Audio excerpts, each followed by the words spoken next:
Oi, galera. Tô morrendo de saudade de vocês. Morrendo de saudade do nosso colégio, da nossa sala. Eu, na verdade, não vejo a hora que isso tudo passe e a gente possa se reencontrar lá no colégio, naquela alegria que sempre é quando a gente tá junto, quando a gente tá dando aula. Beleza? Vocês sabem que eu sou meio hiperativo, tô agoniadinho em estar longe e ter que dar essas aulas assim, olhando pro computador, sentindo a falta de vocês. Mas nesse momento agora, vocês sabem que isso é um momento de prudência, né, galera? A gente sabe que o que todo mundo quer agora é preservar a saúde. Então, por conta disso, o colégio comprou essa plataforma digital e a gente vai trabalhar através dela para a gente deixar o conteúdo rolando. Beleza? Então, a gente vai interagir agora durante um tempo através do computador. Ok? Vamos nessa? Bom, a gente vai continuar a história do Brasil, beleza? Inclusive, esse capítulo eu vou dividir ele em dois vídeos, porque ele é extenso, é grande pra caramba. A gente falou primeiro sobre o primeiro reinado, aí ficou faltando a gente começar o período regencial. Então eu vou dividir ele, vou primeiro falar sobre o período regencial e depois eu falo sobre as revoltas regenciais. Ok? Vamos nessa? Vamos trabalhar? Então, período regencial. Ô galera, vê só. O período regencial durou 9 anos e ele começa quando o nosso querido Dom Pedro I abdica do poder, ou seja, abre mão do poder em nome do filho, aqui no Brasil, no dia 7 de setembro de 1831. A gente sabe que ele fez isso para cuidar dos interesses da filha em Portugal. Só que quando ele abdicou aqui no Brasil, a gente tem um grande problema. Por quê? Porque o nosso querido Pedro de Alcântara tinha apenas 5 anos de idade, ou seja, não podia governar.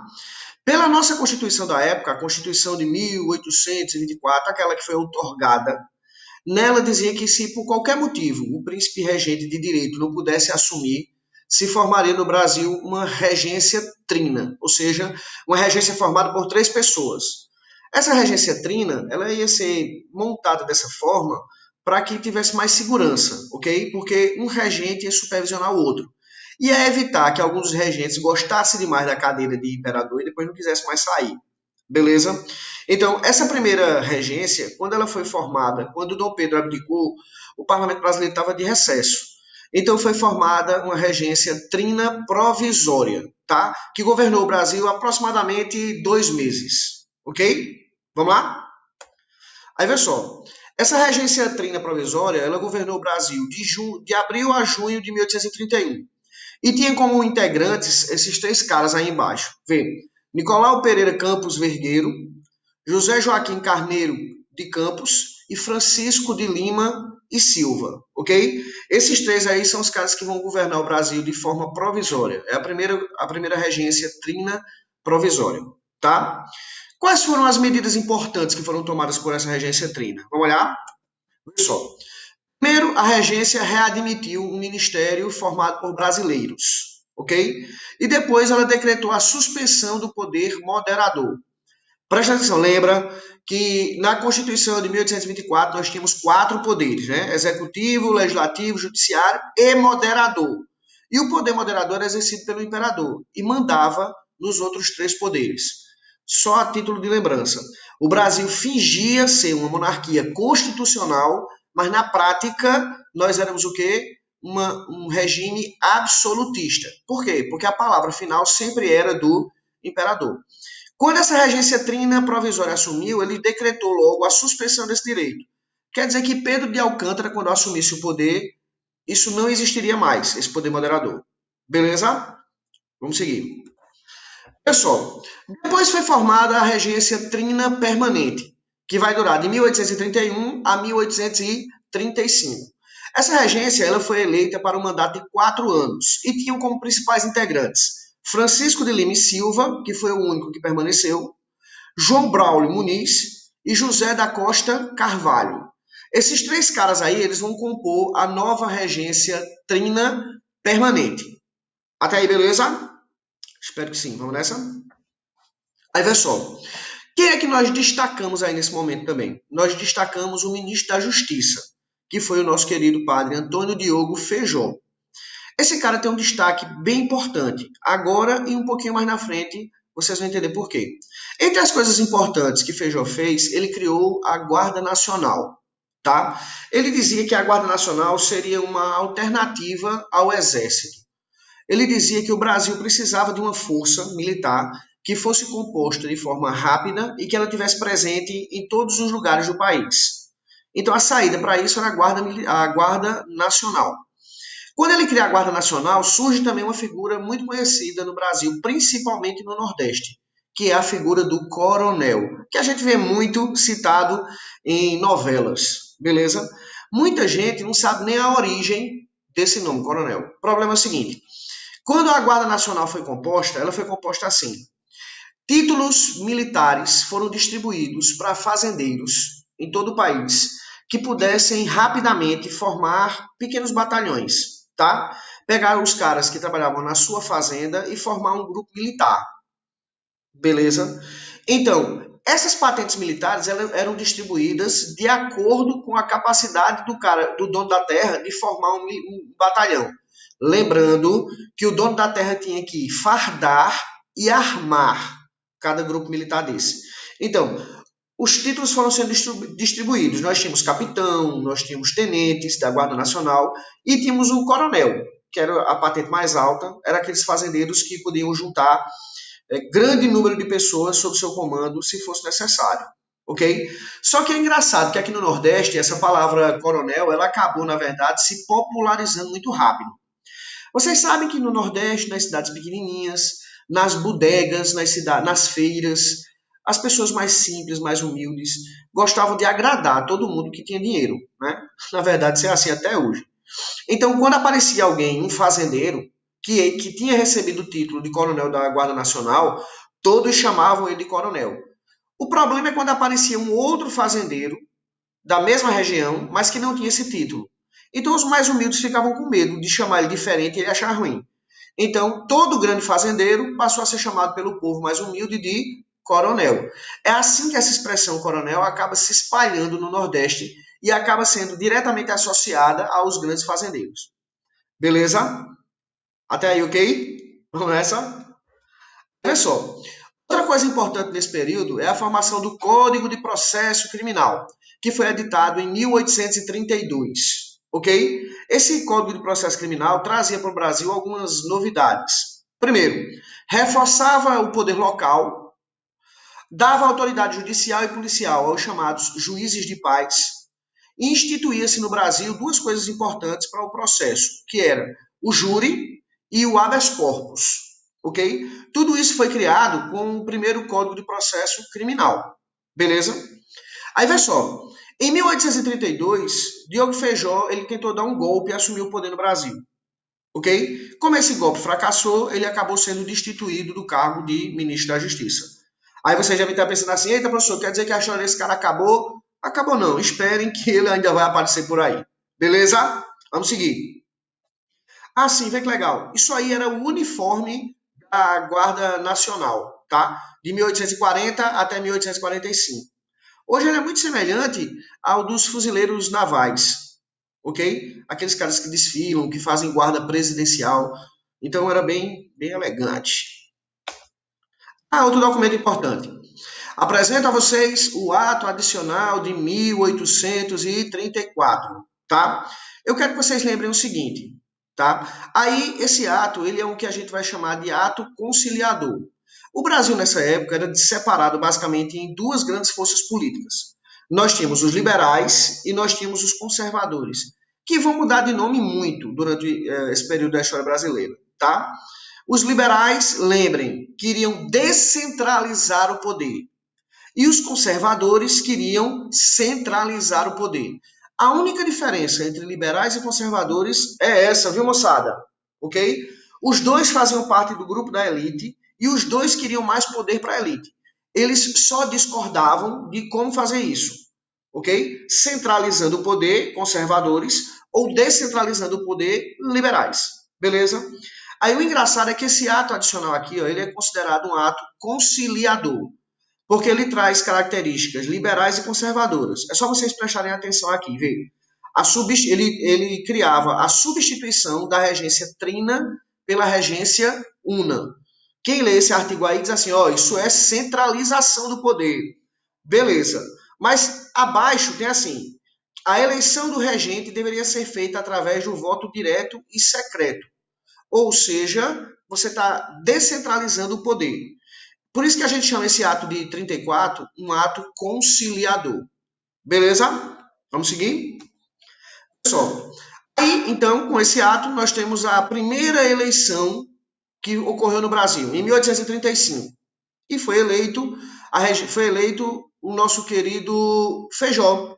Aí vocês vão, professor, o mesmo Feijó que foi ministro da Justiça? Exatamente ele. Venceu o padre Antônio Diogo Feijó. Eu não sei se eu disse antes, mas Feijó ele tinha sido padre, ok? O problema é que o governo dele foi muito conturbado. Vamos dizer que ele não teve muita sorte, ok? Logo no iniciozinho do seu governo, começaram a acontecer grandes revoltas, tá? As duas primeiras que vão acontecer nesse período aí vai ser a cabanagem e a farroupilha. E essas revoltas aconteceram em grande escala e ele não teve força para conter essas revoltas. Daí o início das críticas ao seu governo. Massa?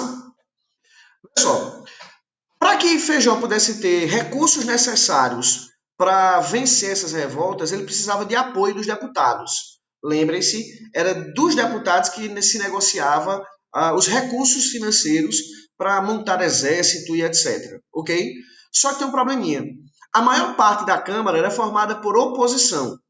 E os adversários de Feijó faziam assim, acusações a ele que na época eram consideradas muito graves. Ele foi acusado, primeiro, de não ter pulso firme, não conseguir derrotar as revoltas. Ele foi acusado de ser favorável ao casamento de padres.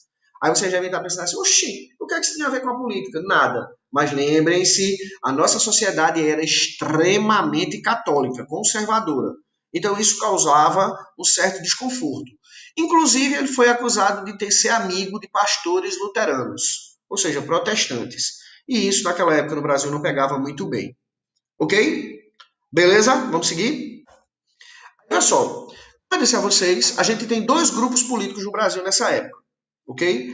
Que podem ser citados por nomes diferentes. Aí vocês prestem atenção, aparecem assim, os regressistas. Quem são os regressistas, na verdade? São os conservadores. Apoiavam Feijó. E os progressistas. Quem são os progressistas? Os liberais. Eles eram o quê? Favoráveis a Feijó. Então a gente tem aí uma divisão entre liberais e conservadores, progressistas e regressistas. As consequências que vão se sair daí são assim fáceis de serem entendidas. Sem apoio na Câmara, sem recursos financeiros para combater as rebeliões, só restou um caminho ao nosso querido padre Antônio Diogo Feijó, que foi a renúncia em 1837. O nosso primeiro regente uno eleito na história do Brasil, simplesmente não conseguiu terminar o seu governo por conta da oposição e acabou renunciando. Beleza? Vamos seguir? Aí tem um quadrozinho, um esquema que mostra pra gente algumas coisas que são importantes, tá?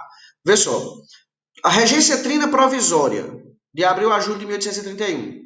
A regência trina permanente, de 1831 a 1834. A regência una do padre Feijó, de 35 a 37.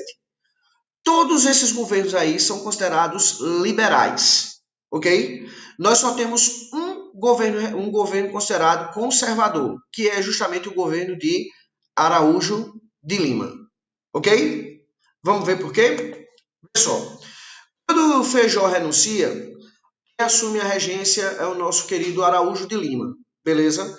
Como a gente já sabe, ele é um conservador, ou um regressista, como vocês queiram chamar. Ele foi eleito por uma larga vantagem de votos, ok? Só que não aconteceu o que todos imaginavam. Todos imaginavam que com a vitória de Araújo de Lima, ele pudesse conter, com o apoio da Câmara, as rebeliões que estavam acontecendo no país, né? Que existe até uma expressão regressista dessa época que dizia assim, precisamos parar o carro da revolução. Só que Araújo de Lima não conseguiu fazer isso, ok? Não conseguiu acabar com as revoltas regenciais. Beleza? Pessoal, passada então a lei interpretativa do ato adicional de 1834, ok? Lembrem, Araújo de Lima ele era conservador. Então, em 1840, ele lançou um ato, certo? Modificando o ato de 1834, aquele que eu li com vocês, que eu disse que ele era conciliador, ok? Em 1840, esse ato, a chamada Lei Interpretativa do Ato Adicional de 1834, modifica tudo. Por quê? Como ele era conservador, então ele enfatizou a centralização do poder de forma extrema. Primeiro, ele fortaleceu o poder central. Segundo, reduziu a autonomia das províncias, ou seja, dos estados. E ele também permitiu anular leis provinciais. Ou seja, agora nós temos muito mais poder centralizado nas mãos do Estado e menos poder para as províncias. Ok até aí? Aí embaixo eu coloquei mais uma observaçãozinha aí, vê. Regressistas, partido conservador. O que é que os conservadores querem? Centralizar poder, ok? E embaixo a gente tem os progressistas. O que é que os progressistas querem? Os progressistas querem, basicamente, descentralizar o poder. Essa é a diferença. Toda vez que vocês lembrarem do Partido Conservador, concentrar poder. Partido Liberal, descentralizar poder. Show de bola? Vamos nessa? Pessoal, como eu disse a vocês, desde o governo de Feijó, que já estavam acontecendo as chamadas revoltas regenciais. O motivo dessas revoltas vai ser assim, são diversos, mas alguns vão seguir uma mesma linha. Crise econômica financeira, alto custo de vida e autoritarismo dos regentes. Vocês vão entender o que significa esse autoritarismo quando a gente começar a falar sobre revolta por revolta. Beleza? Pessoal, quais são as rebeliões regenciais? Cabanagem, Farroupilha, Revolta do Malê, Sabinada e Balaiada. Essas revoltas elas acabaram estourando por todo o país. Ó, se vocês prestarem atenção nas datas, aqui só não está a Revolta do Malê. Elas são basicamente contemporâneas, certo? E no próximo vídeo, daqui a pouco, a gente vai começar a falar sobre cada uma dessas revoltas. Beleza, galera? Então, ó, cheiro e a gente se vê daqui a pouco no próximo vídeo. Saudade.